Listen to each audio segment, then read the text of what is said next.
SCP-2124. Object Class, Safe. Special Containment Procedures.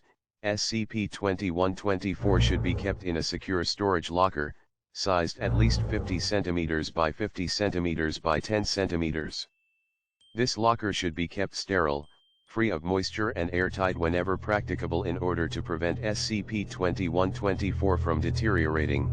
A foam insert molded to fit a 20 cm length brand kitchen knife has been added to the inside of SCP-2124 following Test 2124-04 and, while removable, should be kept in place during approved tests pending approval from a senior researcher or other staff member of Level 3 clearance or above. Any instances of SCP-2124-1 must be returned to the box, ideally to the molded insert. During standard storage, testing of SCP-2124 is permitted by staff of Level 2 clearance and above after filing of Form F-2124-01. Following Test 2124-09, testing of SCP-2124 is forbidden unless directly supervised by a staff member of Level 4 clearance or above. TTT. Description: SCP-2124 is a large-sized pizza box, made out of double-layered brown cardboard. SCP-2124 contains grease residue and upon initial discovery showed early signs of mold growth, removed upon standard sterilization procedure, but is otherwise in good condition for its age. Written in black ink, presumably by a black felt-tip pen, upon the top of the box is the message "Careful." Invisible knife in box. All components of SCP-2124, including the ink on the warning, appear to be made of standard material with no anomalous properties. SCP-2124 is as vulnerable to damage as any cardboard pizza box, and care should be taken during testing to avoid any deterioration. A human being attempting to consciously pick up the knife or find the knife is successful in finding such an object. 1. Designated an instance of SCP-2124-1. Subjects describing SCP-2124-1 frequently describe it using the following terms: "It feels almost like empty air, it feels like I could crush it, it might slip out of my hand if I close it too hard." SCP-2124-1 has no detectable weight or measurable presence, other than the, often uncertain, word of the subject holding the instance that they are holding the object. However, when instructed to cut objects using an instance of SCP-2124-1, the object is cut in a manner consistent with a sharp kitchen knife. SCP-2124-1 is able to cut through soft objects with no appreciable effort, through meat and firm objects with simple effort, through bone with moderate effort, and through steel with considerable effort. Exact dimensions and properties of instances of SCP-2124-1 appears to vary with test subject and testing conditions. See the abridged test log, below, for additional information. The interior of SCP-2124 appears to be empty to standard inspection, without any evidence of an instance of SCP-2124-1. All non-human interaction, sweeping with tongs, brushes, metal detectors, with the interior produces results consistent with an empty box. Blindly feeling around the interior of SCP-2124 also produces the same result, plus view abridged test log, hide abridged test log, test 2124-03, 09/02/2012, subject, S. Researcher Clarent, under outside observation from Senior Researcher Knight and associated researchers.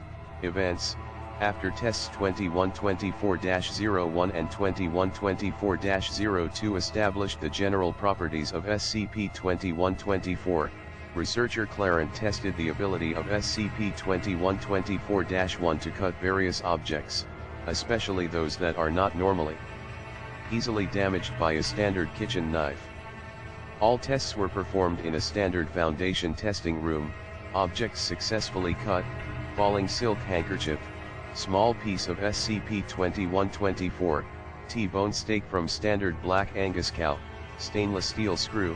Objects unsuccessfully cut: 2-carat diamond, Foundation containment grade reinforced steel, Material from SCP, testing room security door, minor scratches sustained, researcher Clarence work obligations, as tested by Clarence by swinging at the hair around her, saying it was worth a try.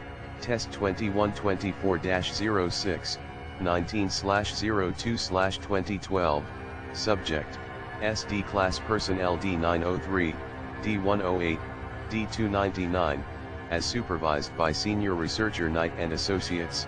Events, D903 and D108 were instructed to enter the testing area. D903 was instructed to pick up the knife, then demonstrate its effects on a provided plate of butter by plunging SCP-2124-1 as deep into the butter as possible. This was accomplished without incident, to a depth of 20 cm. D108 was instructed to take a new knife from SCP-2124. D108 attempted to retrieve an instance of SCP-2124-1, but failed and declared SCP-2124 to be empty. D903 was instructed to hand the knife to D108 handle first. D903 expressed difficulty in properly grasping the knife by the safe bit of the blade but managed to do so without issue. D108 proceeded to confirm that they were holding a knife, and demonstrated on the provided butter, to a depth of 22.5 cm. At this point, D299 was instructed to enter the testing area and subjects D903 and D108 were instructed to stand back and say nothing. D299 was instructed to pick up a knife from the box and insert it into the butter as deep as it would go. D299 was successful in inserting the instance of SCP-2124-1 to a depth of 20 cm. D108 insisted that he still had the knife, and demonstrated this fact by successfully slashing at the butter. All three D-Class expressed confusion, and D903 insisted that he held no knife and waved his open hand at the butter to demonstrate. D108 and D299 were instructed to place both their knives inside SCP-2124, which was successfully performed. All D-Class personnel were then instructed to take a knife from SCP-2124. Only D903, who attempted to take an instance of SCP-2124-1 first, was successful. D299 and D108 both insisted that SCP-2124 was empty and contained no knife. D903 complied with instructions to place the knife back into SCP-2124, and testing was concluded. Test 2124-09, 21/04/2013, Subject, SD Class Personnel D788, D600, and D962, as supervised by Senior Researcher Knight. Events, D-Class were told that effects of SCP-2124-1 would be tested against itself as well as standard materials. D-Class were instructed to data expunge. Following extensive testing and security intervention following the unruly behavior from D600, all instances of SCP-2124-1 were placed back in SCP-2124, and testing was concluded. Addendum, 21 hours following the test, D788 succeeded in escaping their cell and severely injuring one member of security personnel before being tranquilized. D788 claimed that you only need to see the box once, if you know how. D788 proved, under interrogation, that they were capable of producing an instance of SCP-2124-1. This instance varied significantly from the measurements of the molded insert placed in SCP-2124. When interrogated, D600 and D962 were incapable of producing SCP-2124-1 without taking it from SCP-2124. Footnotes: 1. After Test 2124-02, it is recommended that subjects testing SCP-2124 are instructed to pick up the handle of the knife.